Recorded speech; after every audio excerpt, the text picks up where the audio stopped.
planty people, I'm Krista with Botanical Bird, and today I wanted to do a fun video of like what's in my plant closet. I've seen a couple of other plant tubers do this and I really liked it, and so I figured I would do that for you guys, and I've been so excited to share this with you. Now, I live in a less than 700 square foot apartment, which means there's not enough room for all of my plant things. And so they are spread out between a closet I have, my balcony. And so instead of showing you where I keep everything, I kind of brought it all out. And I'm gonna show you it in different categories. So the first one I'm going to show you is kind of frequently used plant materials.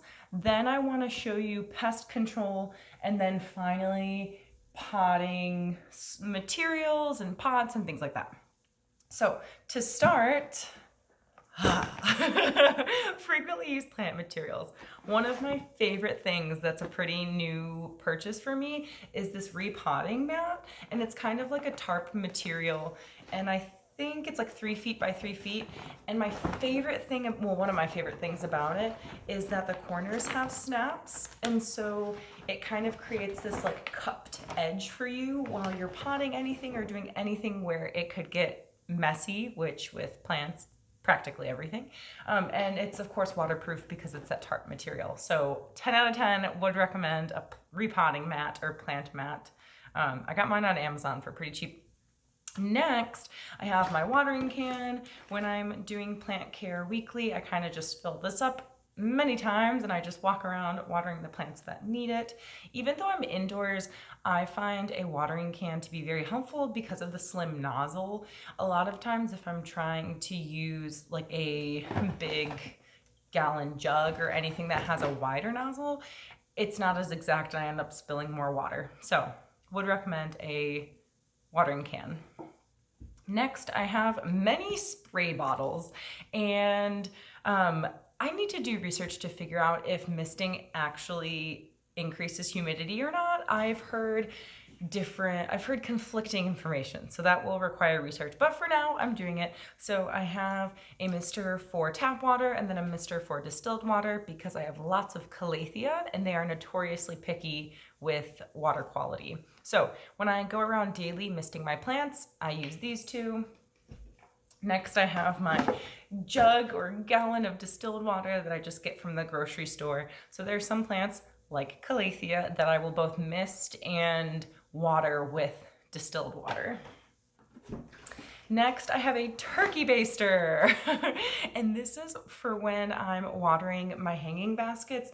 They have a plastic like round or a terracotta round underneath them to catch all the water that drains out of the pot, and instead of trying to take it down and like water it in the sink, instead I just water them while they're up there, and then I like lift up the plant and turkey baste the excess water out of the plastic round or terracotta round. So turkey baster. Next, this is one of my most recent purchases also.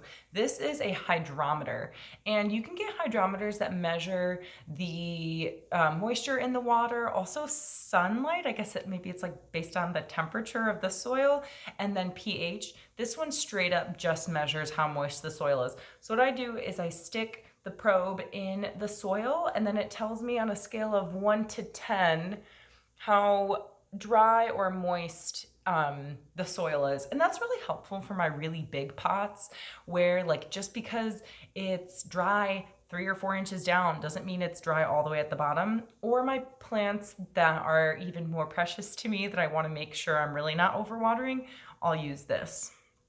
And it's just more useful like than sticking my finger on. I do that for all of my plants anyway, but if I want to be extra sure, I feel like this is super easy. And I recommend if you are going to get one, be careful, make sure you're reading the instructions on how to use it. I found several that said you'd have to leave it in the soil for 10 minutes before you read it. And with over 100 plants, I'm not gonna spend over 1,000 minutes to see if they need water or not. Like I just can't do that. And so this one reads it instantly, which I think is great. Next, another new thing I got are soil scoops. And this wasn't a super necessary purchase, but I feel like since I'm repotting so often, it'll just like make me feel a little bit fancy to use these. Before I was just using a small pot, but the bummer thing is that it was like some material that's not bendable at all.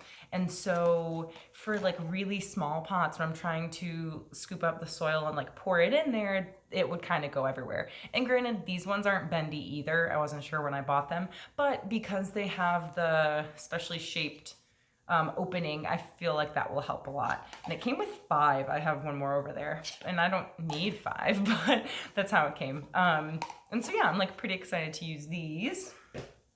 Next, I have rooting hormone, and I used this, or I referred to this in one of my recent videos also about propagation. And so when I propagate plants, I will dip the cut end in rooting hormone to promote root growth, which is very handy. Next, I have my shears, which actually I also recently got. I have upped my materials game and tools game recently. Before, I was just using scissors to cut plants and cut leaves, and I kind of messed up my scissors. Can't remember what I was cutting. I was cutting a wooden stake also for plants, and I kind of messed them up. So I was like, I just need some shears. And also they're better than scissors because these are really sharp, and you want the sharpest edge possible when cutting any sort of plant, stem, leaf, anything like that, so that you minimize damage and then also minimize chances of infection or bacteria or whatever. So shears. Next, I have lots of S hooks. I'll take out one. So these I use for my hanging plants. I have a couple of wooden dowel rods hanging above my windows so I can hook up plants to hang them, because I have all of them either in macrame or just string hangers, and so I can use these to hang them. I think that was also an Amazon find.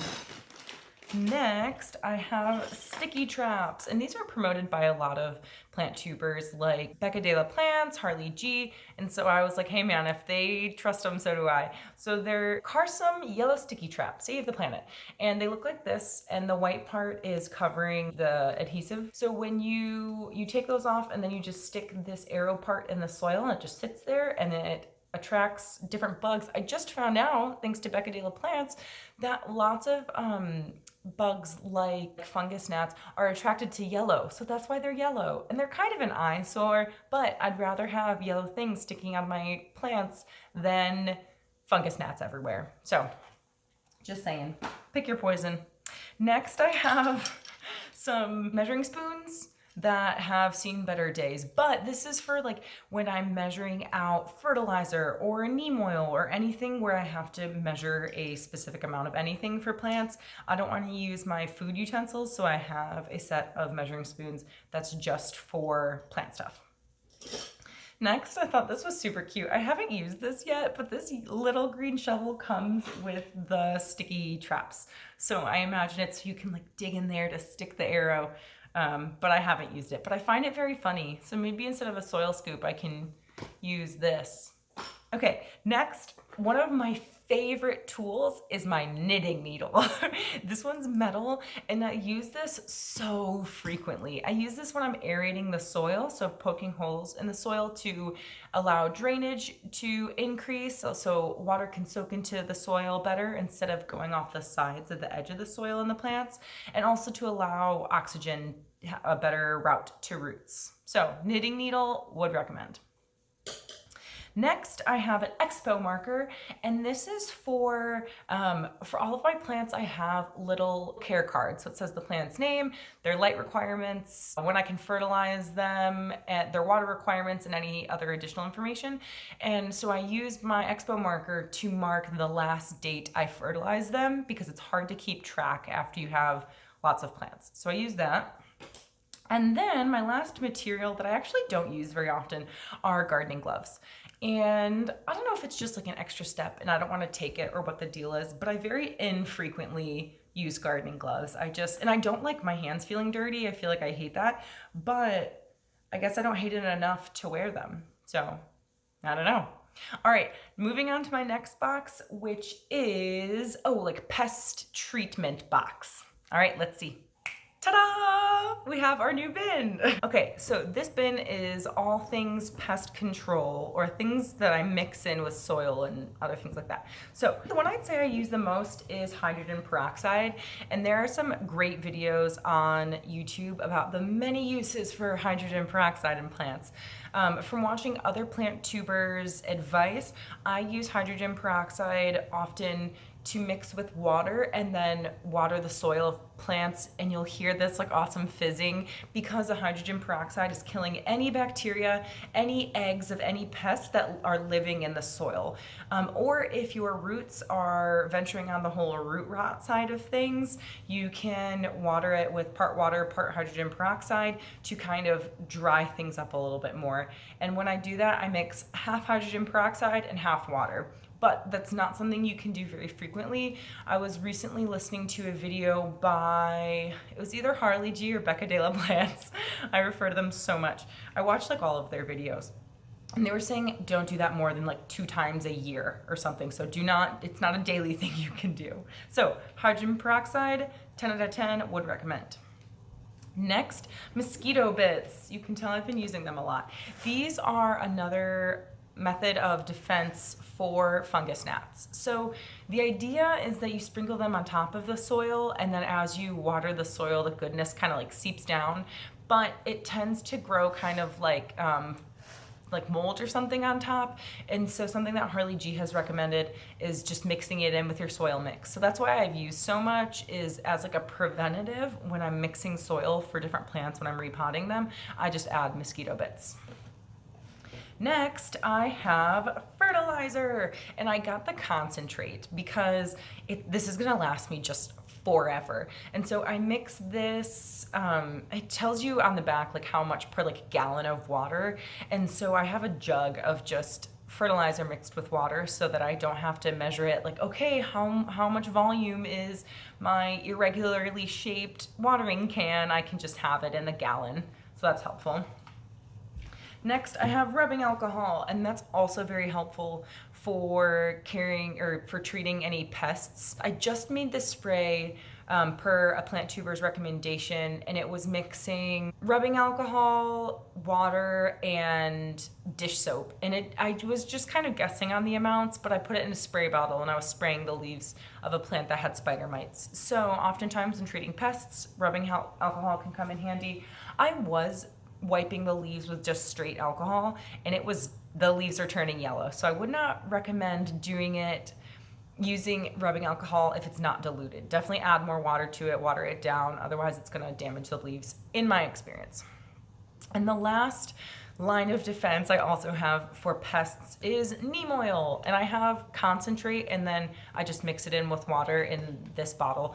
But neem oil is an organic and safe for plants method for pest control, and neem oil can treat a lot of various pests. So this is something also that you spray on the leaves, and you have to be very careful after you spray this. You cannot have the plant exposed to direct sunlight after using this because it intensifies the sun's rays.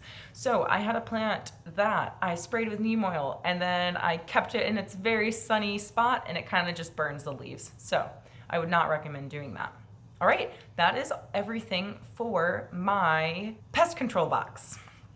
All right, let's move on to my it's not gonna be a box because it's so big, but the last category of things I wanna show you are all of my materials for potting, repotting soil, everything like that. All right, let's take a look. We are back. All right, so now I have all of my potting materials in front of me, and it's kind of a lot, but we're gonna get through it. So first, I have tons and tons of pots just chilling around. And some of them are terracotta that I've painted, some of them are just straight terracotta, others are nursery pots that I've kept because I've been leaning more toward having cover pots. So I'll have my plant, let's see.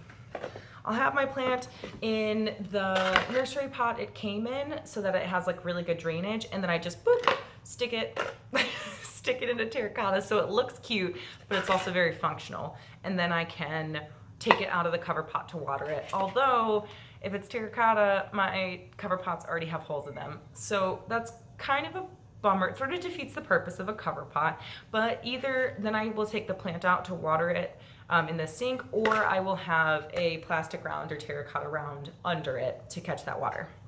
So these are not even all of the pots that I have, but it's great in a pinch when I'm just in the mood to repot. I just like open the closet and I'm like, let's go pot shopping and see what I have.